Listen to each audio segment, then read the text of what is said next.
hate me. Yeah. You're, you're not the boss of my How dare sickness. you? Whatever. Heal up. It's been 10 days. How It's are been a you, Carrie? week. Welcome back from the COVIDs. It's been a week. It's been a week. It's been 1 week since you. Oh, So all the hey, people who were like, COVID's over, why are you wearing a mask? we're the only Don't show that listen. desperately wants to bring back people. But in the case of Jesse Cole from the Savannah Bananas, we can't not bring him back. He keeps doing stuff since the last time we had him on. His new book, Fans First, came out. Here's the That's thing. He's been doing stuff and doing stuff and doing stuff. And so people who are just hearing about him for the first time are like, him and his overnight success. Like overnight, it's been like decades. He's been dude and his wife working. like slept on Yeah. floors and things. He was not overnight success. But like I see him on, I don't know, ESPN or something. We'll have to ask him. He's every freaking where. Jesse Cole of the Savannah Bananas. You don't have to like baseball. You are gonna leave a banana fan.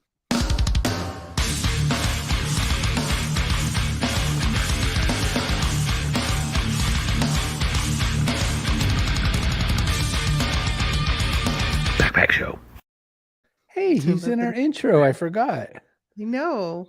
And so's that I didn't man forget. with his dogs. Oh, because dogs. No, Anything. I was like, I want some goats. I want some dogs. I was like, but that particular because fine gentleman with really- a probably mail yeah. order wife. Oh, well. Jesse Cole of the Savannah She can leave Bananas. anytime she wants. She's not. She's. I heard these chains clinking. She said, "I'm not really here." You know. Oh my God, stop it. Maybe she's just there for the puppies. You don't know. Hi, Coach Woodard. Too many Hi, puppies. Leslie. Do you want to thank our sponsors before we? Oh crap! Yes, We can always do it later. do. Think about the fan. Think about the fan experience. You can do Fans it later. first. Hey, fans, do you like research? Because I sure do. Hey, want a .online domain? Who wouldn't? Get a podcast, castos.com. You want to make the show? Look at this bent up duck Carrie found. He looks so bent. Up. He does not. He Don't body shame that duck. He's been hit by something. You're not okay. He's awkward. That's not. Let's get Jesse Cole. Not okay. Hi, Jesse. Hey, guys. Hi. I can't believe you said yes again. That's the weirdest part of this. You guys are my favorite. Like, seriously, of all the shows, like, it is so off the cuff and just fun. So, yes, I'm pumped to be back with you guys. I've been following your work from, probably from maybe 2013 or 2014 or something. Yeah. Well, I don't know. I mean, pretty early. But so what I've been thinking all along is that, like, Fans First, the book that you've put out, it's really a how-to for companies now to refocus everything in a way that will make their organization relevant, and not just relevant, but like beloved to people who work there and people who patronize the business. It started, I feel like, around a picnic table, right? An empty stadium. So when did you realize that this was like a book basically in the making, something that you could share with other organizations to help them turn things around? Yeah, I was a guy who never thought like I'd write a book or be a part of that. But when people start asking questions, they ask the same questions over and over again. Unlike you guys who ask like really crazy, fun, unique questions, they have asking the same questions about, how do you guys do this? How does it happen? Obviously going from sleeping on an airbed, having to sell the house, to now our wait list just passed 75,000 for tickets, which is just crazy. And it's really based on the mantra and who we are and what we stand for, and it's Fans First. And so I just started looking back, and I wrote it as much also for our team and for our people to know who we are and like, hey, this is it. Like, no matter what, like, this is it.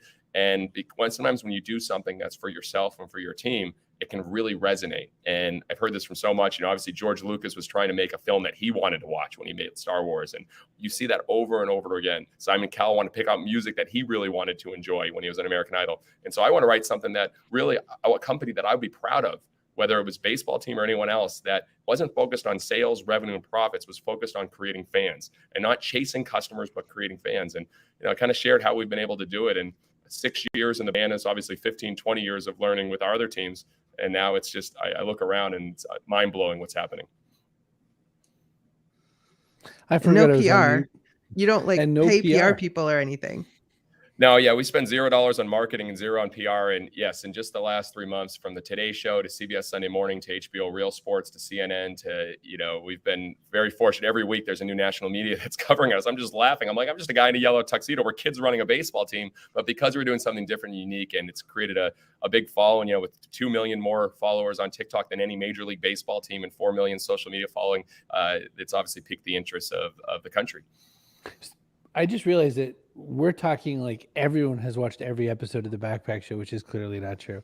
Jesse, or just gone on LinkedIn in the last 6 months. Yeah, or talk to anyone on this earth. Jesse Cole runs, you could call it a baseball team. You could call it a circus where a baseball game breaks out. That is true. I've heard that once. So ostensibly at the bottom of this, there's a sports activity happening. And we're going to get back to that in a second. But one of the things I saw that you posted fairly recently, and I know this, I just hadn't seen the number lately. But this guy posts that for an average family of four to get to a baseball game right now is $204.76 for an MLB game. Ostensibly far less fun than a Bananas game. How much is a family of four over at your place? Yeah, and by the way, I found out with that post that's dramatically low. So that was proven by sounded everyone. Low. Well, they had beers listed as $3 to $5. You find a $3 to $5 beer in a major league stadium, sign me up. Like that's not happening. And you get that from like the guys outside and bring it in. The men's room.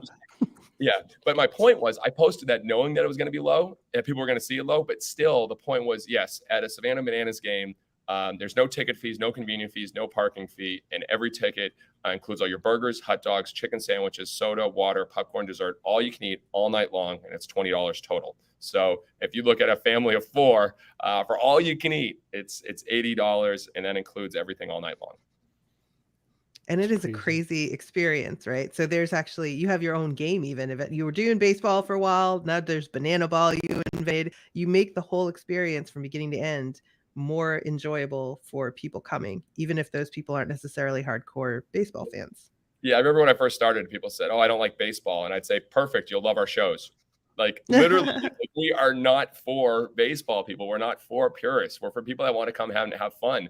And yeah, I mean, we have a breakdancing coach. Our players do choreographed dances. We have a male cheerleading team. We have a banana pep band. We lift a banana baby up in the air every game for the banana baby. We have players on stilts. We have players playing kilts. We've even played in stilettos.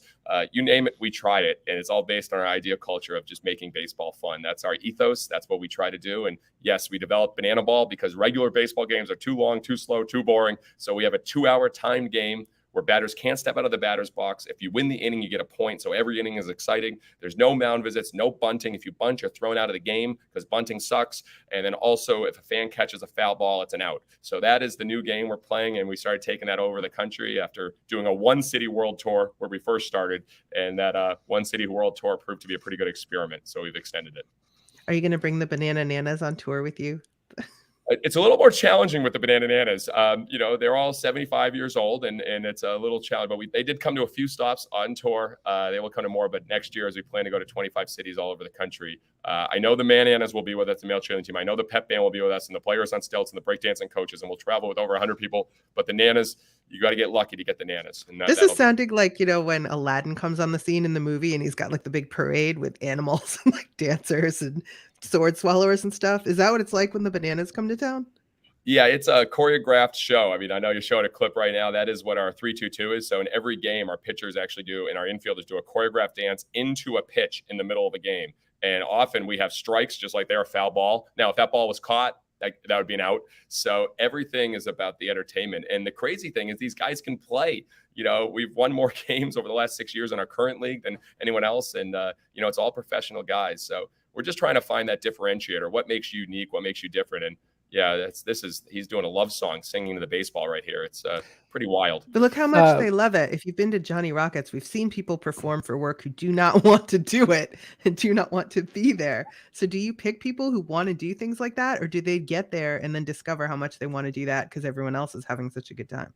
When we first started, no one wanted to join us. I mean, there was literally zero interest in wanting to be a part of our team. But now once the social media started taking off and people said, you know what, I love to have fun when I play the game, but I'm not allowed to because at our college or at our minor league, we're not allowed to do that. But here you embrace it. I go, yeah, I mean, we literally spend an hour rehearsing before every game, not doing batting practice. We work on our entertainment first before we do our baseball and go through a script of all the scoring celebrations, the hitting entrances, the dances, and the guys practice. And they want to be good because they know that might get seen by 1 million plus people. I mean, those dances you just showed on the screen, those received over 200 million views in this past spring. So they want it to be good. They're very competitive.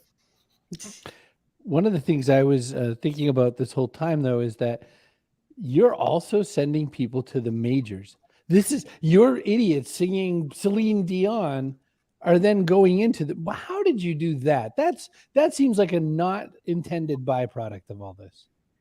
Yeah, I mean, obviously, our number one goal is the fans and entertainment. And baseball, we don't look for the best baseball players. We look for the best people, fans first, that can also play baseball. But I think you guys know this, and anybody who's listening, the reality is when we're having fun, we perform better. And so, yes, we had 11 guys sign major league contracts this year. And the guy singing right there, he's playing professional baseball. You're having guys that are literally getting these opportunities because they're having more fun. They're performing better. And, I think a lot of professional teams are like, we could use a little bit of this. This could add a little to our culture. A lot of companies could use a little bit of that. Well, I was thinking almost the opposite, though. This has to be nuts. There have to be people just shaking you at this point going, Jesse, you've got to do more with this. You've got to get this a lot more locked down. You got to pick all that money up off the table. Yeah. Yeah. I mean, like, there's got to be so much temptation to make this a regular business instead of what you've created. Yeah, I think there is. And I think, if you're doing anything special or unique or different, you're going to get criticized. And we're getting criticism from different sides. We get criticism from the baseball purists. We get criticism for obviously the traditionalists. And then, people say you don't need to change the game. And then, some people on the other side, it's like, it's too much of a circus. Or some people say you need to go all in. And we don't want we want it to be 100% all in. And so I think the biggest thing that we do is we don't do surveys for our fans. And I know people are obsessed with surveys. We watch. And so I might have shared this on the last show, but, we literally take pictures of our grandstand and video every 30 minutes to watch when people are getting up, when they're leaving. When we do our live rehearsals, which we now have a VIP group come in and they get to watch our rehearsals, our director of entertainment is watching the show on the field and seeing how they're doing it. I'm watching the fans' reactions. Are they putting up their phones to videotape it? Are they laughing? Are they distracted and not paying attention? And so you watch to see, and then you react. And we've learned a lot of this from SNL. Saturday Night Live does a great job of this. They do the same kind of setup.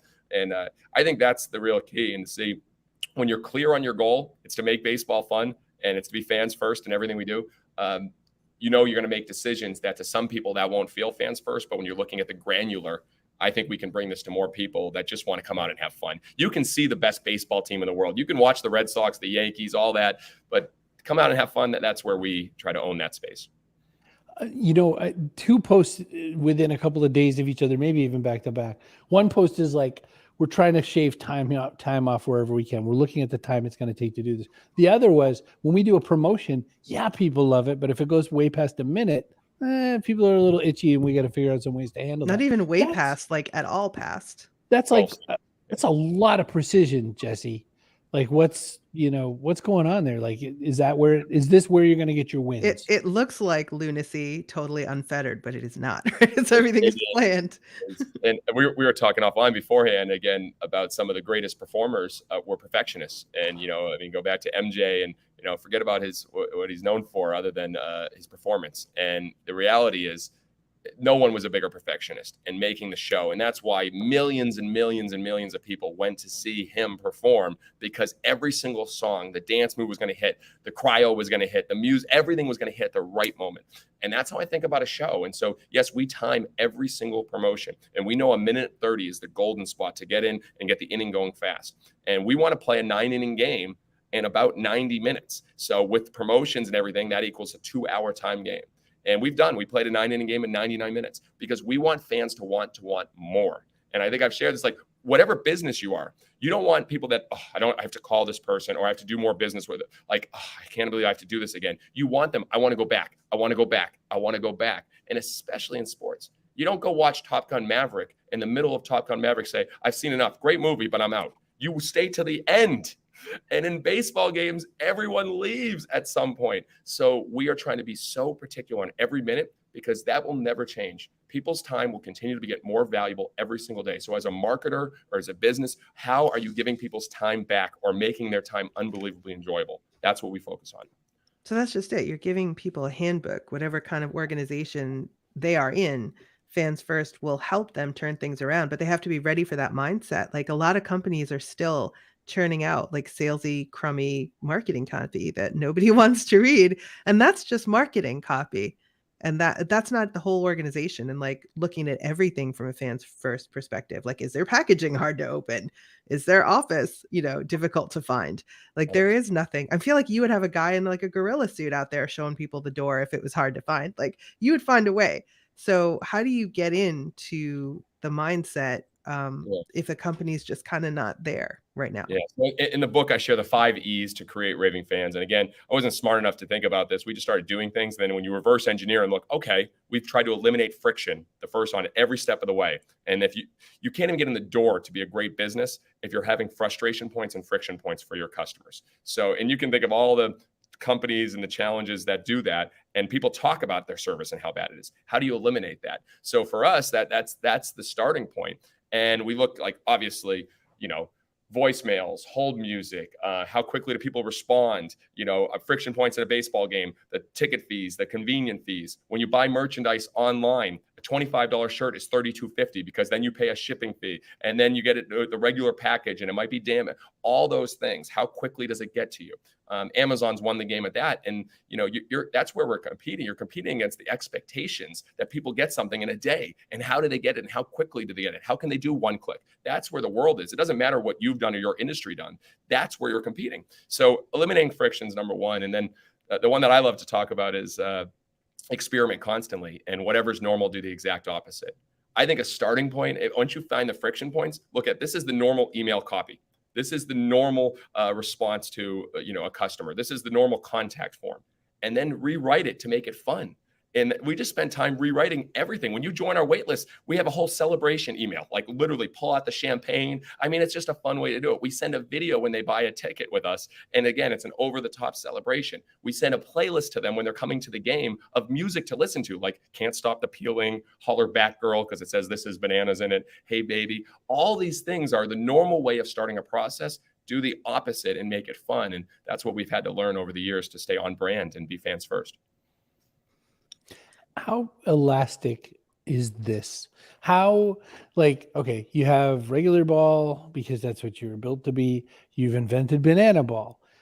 Is there going to be a point where a bunch of people will just pay a bunch of people to go dance in a field and a bunch of people pull out their cameras? Where do you break this by mistake, by not being, tied to something that people thought they wanted to go see?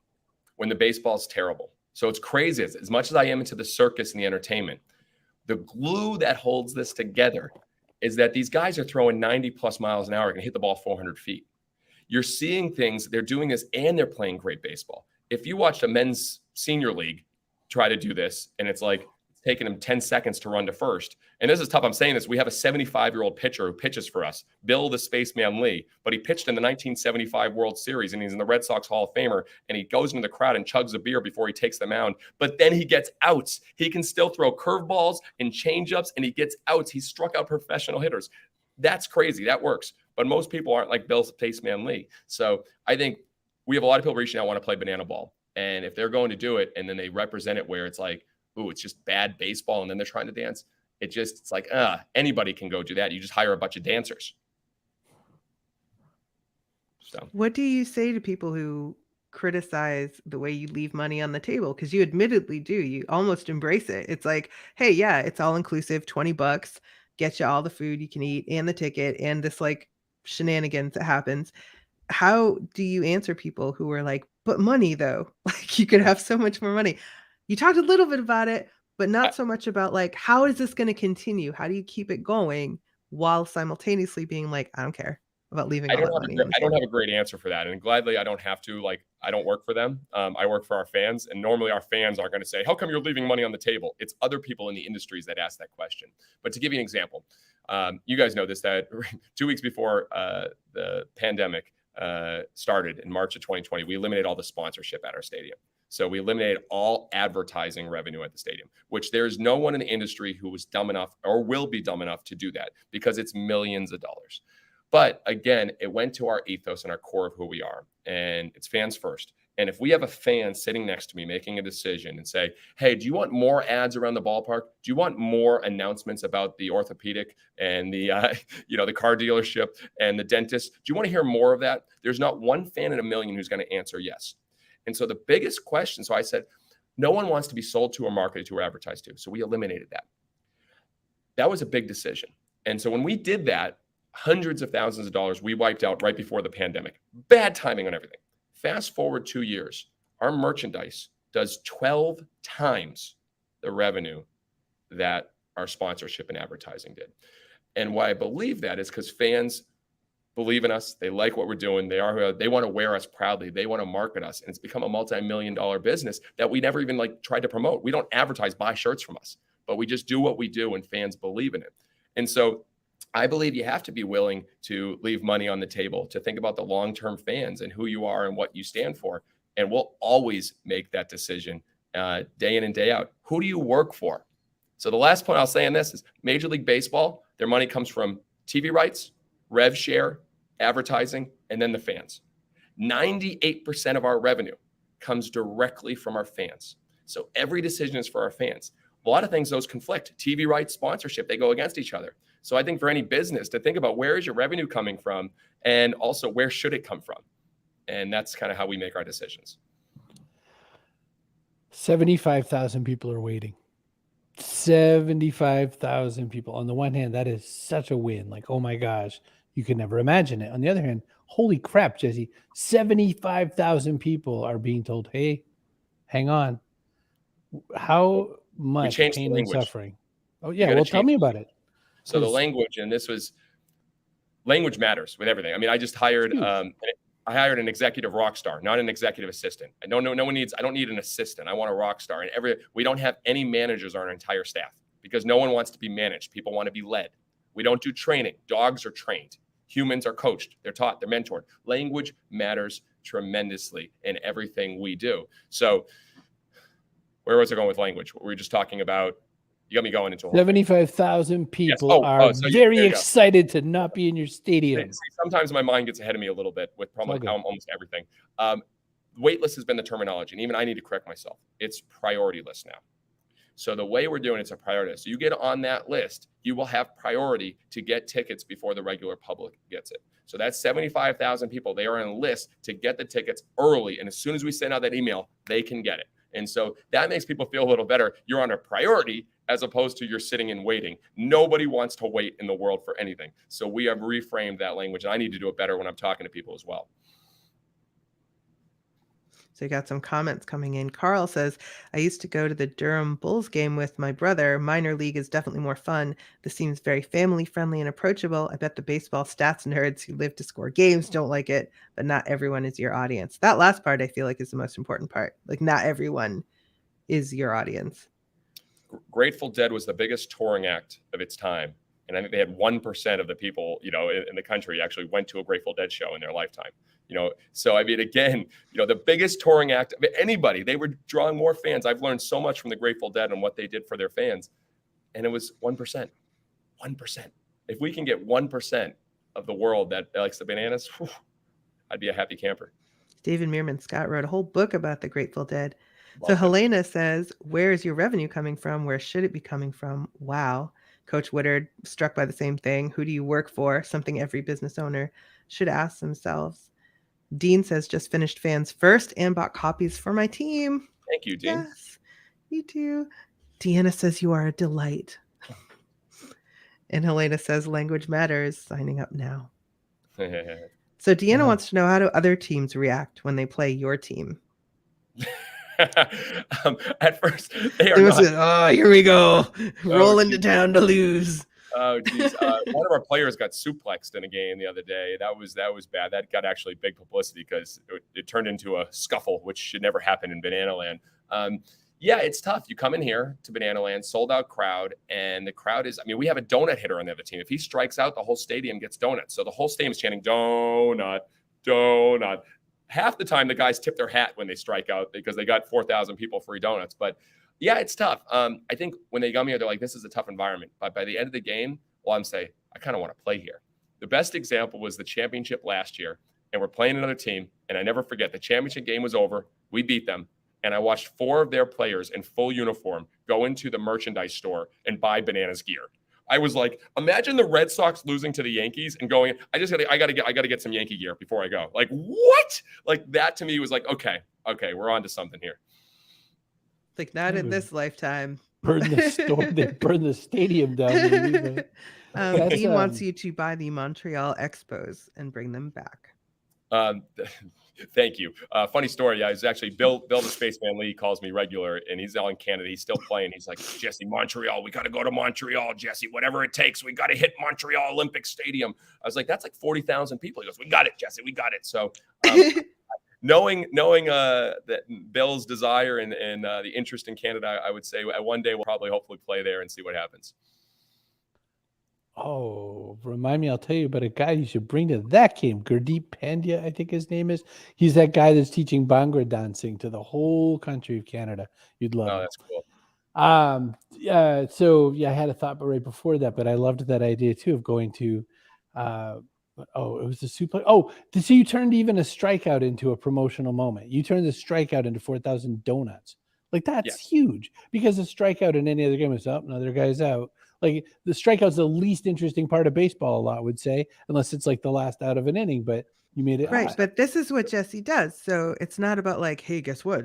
We have PR people and they put our stuff out there. You just keep doing things. You keep doing crazy, weird things, breaking like world records. Yeah, about silly things.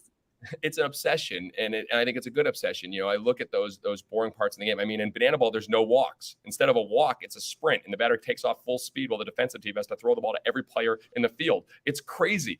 A walk is such a boring play. Make it better. I think when you put yourself in your customer's shoes, whatever business are you in, and you look at those moments that are fine. I've heard from Chef Psych, fine is the F-bomb of customer experience. You do not want to do something that's just fine. And so, for instance, we started this year. We now have promotions for dead time. So give me an example. In our regular league where there's mound visits allowed, most times they just play music. We now have promotions. So as soon as it goes out to a mound visit, then we have all the players with roses go into the crowd and deliver roses to little girls. Then the second mound visit, we have hundreds of foam balls, bananas foam balls. All the players go into the crowd and throw foam balls. So the crowd is so loud, and then they don't even notice there was a pitching change going on. We don't want fans to notice one boring moment in the game, and that's how we win in the future. And I think that's an obsession, attention to detail, that if you find parallel thinking to your business, it can win, because that's what I've learned from Disney and all these other, just look at every moment that's boring, slow, normal, or a frustration point and try to plus it. Like how Disney hides the corridors underneath so that people can take the trash away without anybody seeing them. It's brilliant. We had a gentleman working for us who's an usher and became a full-time. He started as a group leader, then an usher, then he became a full-time ticket leader. And right before the season, he comes up to me and he says, "Hey, Jesse, have you seen the drains?" And I go, "What are you talking about?" He goes, "The drains, in the stadium." I go, "Yeah, I know. They're rusty. They're old. I'm sorry." He goes, "Check them out now." And he literally got custom-made drains with little bananas in them. And all around the stadium now, 1% of our fans will notice them. But when they look down, like, oh, those drains are custom bananas. He went and did that because he saw the attention to detail in the fans first. He looked for that moment of blah to add a plus. And that makes me more proud than anything. Helena wants to know how you find other teams to play. Yeah, do you have to teach them banana ball? Yeah. Yeah, so everything's a test. So we had our two teams play the World Tour. And then we said, Kansas City reached out to us. The Kansas City Monarchs, a professional team, actually the original barnstorming team back in the day during the Negro Leagues. It's like, ooh, good storyline. And so they reached out to us and said, "Will you play us?" And I said, "Yeah, let's try that." And so we made a deal and we went there. And this will show on the new TV series coming out, the show Banana Land, which is coming out on ESPN Plus in August. I think the last episode. That old thing? In August. Yeah, they followed us on tour. And so we literally go to Kansas City and you see us trying to teach them. And all the guys, these are pro guys that were playing Major League Baseball last year. They're all like rolling their eyes. They're like, "What is this?" And then we played. And we did the weigh-ins. We have teams, we weigh in against each other because, of course, that happens in a baseball game. You have weigh-ins like boxing. And as we're doing the weigh-ins and everything, you see the guys start to have fun. And then they're watching the pace of the game. And a guy catches a foul ball for an out, and they're just laughing. By the end of the night, those guys were like, "This was the most fun I've ever had playing baseball." And that is the goal. If you win with the players where they say that's the most fun they were playing baseball, they'll deliver more fun to the fans. So now we're having challengers reach out to us to play. And again, that one test, that one team worked out, and now you expand it and grow it to play hopefully other professional teams around the country. That's one thing we brought up before. And we hate telling people about the before show because then it feels like they missed something that was cool, but we can't not talk to you. What are we going to do? Sit and look at your yellow head while we wait? We talked about the fact that it's not pro wrestling. I mean, you can lose, and you do lose, and you've had, games where the fans have gone all this distance just to watch the Bananas lose.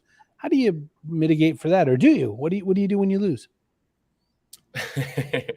Yes. So every game in Banana Ball, you never know who's going to win. And that was very intentional. You go to a Globetrotters game, they're going to throw the ball around, they're going to weave, and then that's a win at the end. So, yeah, I mean, I'll never forget in Birmingham, Alabama, playing at the oldest ballpark in America, the Rickwood, amazing old wooden stadium. I mean, just iconic. 10,000 people. They lined up 3 hours in advance. And Eric Burns, our professional manager coach that played professional baseball for 11 years, he pinch hit for himself in the 9th inning, and we had guys on 2nd and 3rd to tie the game. And if he got a hit, we would have won the game in front of 10,000 people. He struck out in front of 10,000 people. The party animals ran out. They started lighting off Roman candles in the crowd, going nuts. It was dangerous. It was crazy. And we gave a shout out to the party animals. We thanked the Bananas. We came out to the crowd, and the band started playing again, and everyone danced. And I think the reality is, it's a real baseball game, and that keeps it interesting. And it's not how we would love every game to finish it, but it keeps people never knowing what's going to happen next. And speaking of the Grateful Dead would play 3 shows in a city and not repeat one same song. They did something different every single song, and that keeps people wanting to come back for more. And that's what we try to do. That's why every night we're doing 10 new things on a field we've never done before in front of a live crowd. And that's part of the novelty that we want to keep people coming back for more. It's Secret Service. Secret Service, Mr. President, get down. You got to launch them through to success for the walk up. But it's so much fun. These guys don't want to leave when the game is over. Like you and the staff, you're hanging out. You're like playing kickball and stuff, and just staying and not going home after work is over.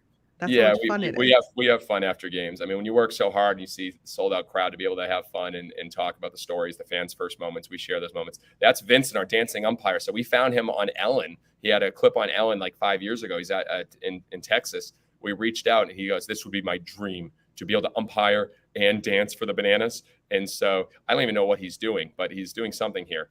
Every night he'll dance when we play Banana Ball, and he's become a cult hero of what he does. Wow. Shares a name with my oldest son, Vince. So yeah, that's a deal. We got to kick you out. Like we're done. We'll just wait a handful more months. We'll just keep booking you back again and back again. You're on the Ocho, I think you said. Which ESPN are you on? No. It's there's a bigger announcement coming soon that I can't talk about with that. But the series will be on ESPN Plus and maybe some other opportunities with there, and potentially some other broadcast games on national television coming up. So got a few things to talk about, which will be exciting. Are you going to come back on the show just by next year when you're even that much bigger? To me, it's not about. This is actually, I'll give you a serious point. Do what gives you energy. And I have an energy list, and every day I look at things that give me energy. When I see you guys on my calendar, I get excited. I get fired up. So if you do things that give you energy, always do them no matter what. And that's serious. I really enjoy being with you guys. So let's keep rolling. Right. Get the book. Jesse, make people read it. Get the book. You know what I always wanted to know about you, by the way?